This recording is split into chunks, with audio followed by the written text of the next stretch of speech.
Today we're looking at levels. Now levels might sound like a complicated concept, but it's actually quite straightforward. Levels simply refers to the amount of light or dark areas within a picture. The darkest areas in Photoshop terms we call shadows. The lightest area we call highlights, and everything in between the shadows and the highlights we class as midtones. Now if we look at this image, we can see that there's quite a lot of shadows in the image in comparison to the amount of highlights. If we select image, adjustments, and then go to levels, we can use the shortcut Command and L on a Mac or Control and L on a PC. We will get the levels dialog box. In the dialog box we have this histogram. Now this histogram contains all the information of light and dark, and underneath the histogram we have three sliders. The slider over to the left is linked to the shadows.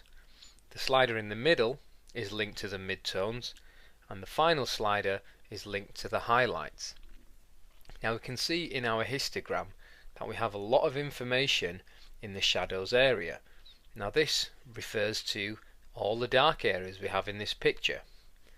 If we move the slider over to the center, the darkest areas of the image will become darker. If we move the highlight slider inwards, the lightest areas, the highlight areas, are affected first, and then if we move the midtone slider, we will be able to bring out more detail in the shadows and lighten or darken the image depending on whether we move up or down the scale. Now Photoshop also has presets. These presets are simply saved values for shadows, midtones and highlights, which give you a different outcome. So for example, if we were to click on the darker preset, the values of the shadows and the midtones have changed and give us a slightly darker image.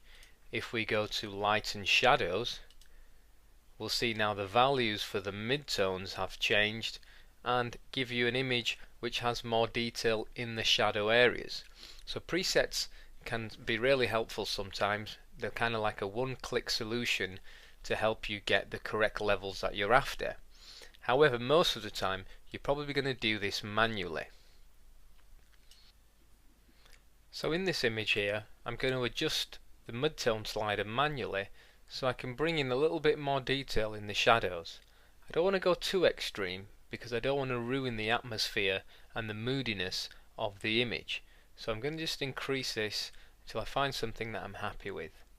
I can also add a little bit more intensity in the dark areas, and similarly do that with the highlight areas to give the image a little bit more contrast.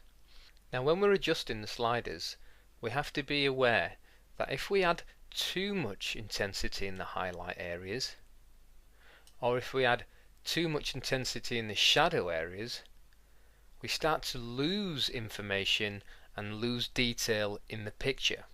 So you can see in this very bright area we have no detail of the clouds. In fact, this area now is simply pure white, and anywhere where we have pure white or pure black, we actually have lost detail and lost information regarding color and tone. So it's important that we adjust the sliders without clipping too much of the shadows or clipping too much of the highlights. So how do we do this? Well, Photoshop has an option which allows us to see where clipping is taking place. So by holding down the Alt key and then adjusting the shadows, the image preview changes to this very basic looking image. And here, any area which is pure black, so we can see there are some spots and there are some sections in the preview that show total black. That shows that in those areas the shadows have been crushed, the blacks have been clipped. So we have no information in there. There's no detail and there's no color information. It is pure black.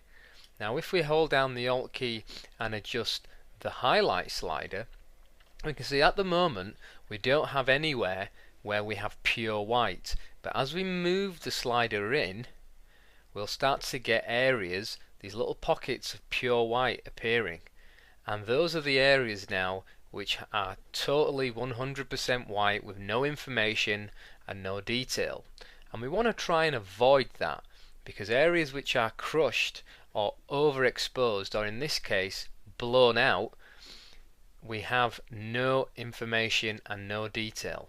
Now occasionally that won't make a difference because the image that we are going for might be super high contrast, but for this situation I don't actually want to have a section which is totally blown out.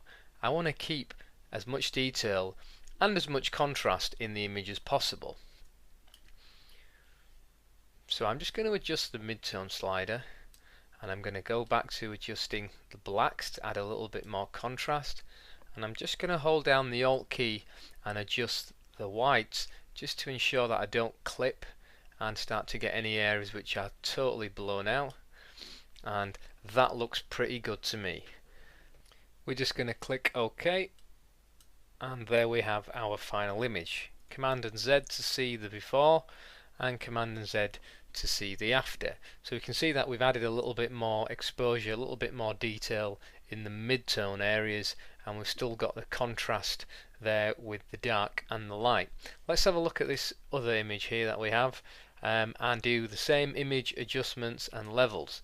Now straight off the bat we can see that this image has far more highlight areas, and that's evident from the histogram where all the information is gathered over to the right hand side with very little shadow information and very little mid-tone information. We can bring back some of the mid-tones, and we can increase the intensity of those by moving the slider, but for this image it is a high key image. High key meaning the majority of the image is made up of highlights. So that's the effect that we've gone for in this image, so we're going to leave that, but we can see the difference between this graph and the graph that we had in the previous image. Now we understand how levels works, let's apply this knowledge to another image. Let's have a look at what's going on with the levels of this photograph. Now we can see in the picture we have these gaps or these spaces on the shadows area and the highlight section, and if we drag our shadow slider in to where it touches the beginning part of the histogram and then do the same to the highlight section, we can see the image now has more contrast. We have though unfortunately got too much dark shadow areas in the image, which means we are losing any detail in this area. So we can bring that back by adjusting the mid-tone slider until we find something that has both contrast and depth, but at the same time we still have plenty of detail. Now I'm just going to adjust these a little bit more until I get something that I'm happy with. Most of the time when you are adjusting your images, you're not really going to be looking at these values, you're going to be looking at the preview, and most of your modifications and manipulations and adjustments to your images are going to be done via eye. Okay, so it's personal preference.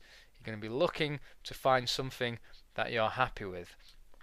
I will press the Alt key down just to see if there's any clipping, and we've got a very small amount in the shadow of the water, of the reflection in the water, and a little bit on the boat, but that's a very small amount. And if we do the same with the highlight, I'm holding down the Alt key to see any clipping, and we've got a little bit there, but again it's so small it's not really significant. The mid-tones I'm just going to play with a little bit more until I'm happy, and I like the look of that. So I'm now going to click OK. Let's do a before and an after, and we can see now with the levels we've dramatically improved this image. Before it was very flat, lacked any contrast, and now it's sharp, it pops, and the image looks far better.